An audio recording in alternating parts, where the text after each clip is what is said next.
Samajwadi party के 14 विधायक दागी थे, इनमें से 11 के खिलाफ गंभीर मामले थे। बीएसपी के 5 विधायक दागी थे, इनमें से 4 के खिलाफ गंभीर मामले थे। अपना दल के 4 विधायक दागी थे, इनमें से 3 के खिलाफ गंभीर मामले थे। यानी 2017 में भी दागी विधायकों के मामले में बीजेपी सबसे आगे थी। 2017 के आंकड़े बताते हैं कि पार्टियां बेशक चुनाव में साफ सुथरी राजनीति का दावा करती हैं, लेकिन हर बार सियासी फायदे और जीत के लिए दागी उम्मीदवारों को ही मैदान में उतारती हैं। हालांकि 2017 के इस आंकड़े को हम देखें तो इसलिए बीजेपी के आंकड़े ज्यादा भी हैं क्योंकि बीजेपी के विधायक ज्यादा चुनकर पहुंचे थे। सवाल है कि आखिर सभी पार्टियां दागी नेताओं पर दांव क्यों लगाती हैं? क्यों आपराधिक छवि वाले नेताओं को टिकट देकर पार्टियां उन्हें चुनावी मैदान में उतारती हैं? इसका सटीक जवाब जानने के लिए साल 2014 के लोकसभा चुनाव का एक आंकड़ा आपको बताते हैं जो बेहद चौंकाने वाला है।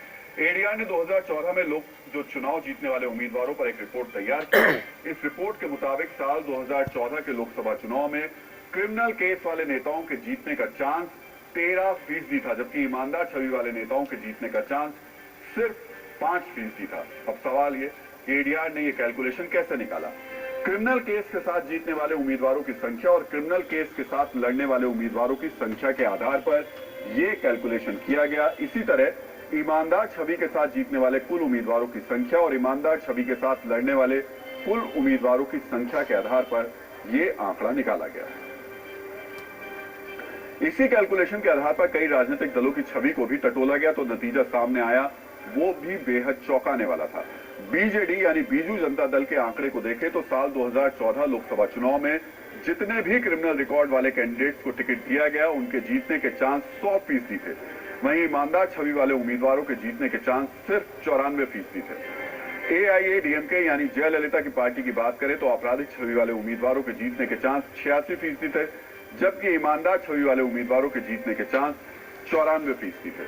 टीआरएस यानी तेलंगाना राष्ट्र समिति की बात करें तो आपराधिक छवि वाले कैंडिडेट्स के जीतने के चांस 71% थे, ईमानदार छवि वाले उम्मीदवारों के जीतने के चांस 60% थे।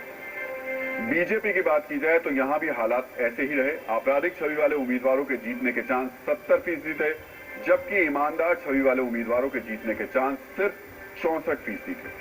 लालू यादव की पार्टी आरजेडी का हाल तो और भी बुरा है। यहां आपराधिक छवि वालों के जीतने के चांस 21% थे, जबकि ईमानदार छवि के जीतने का जो प्रतिशत था वो 0, मतलब 1 भी नहीं। और सत्ता में इतना ही। वक्त एक छोटे से ब्रेक का, देखते रहिए टीवी 9 भारत।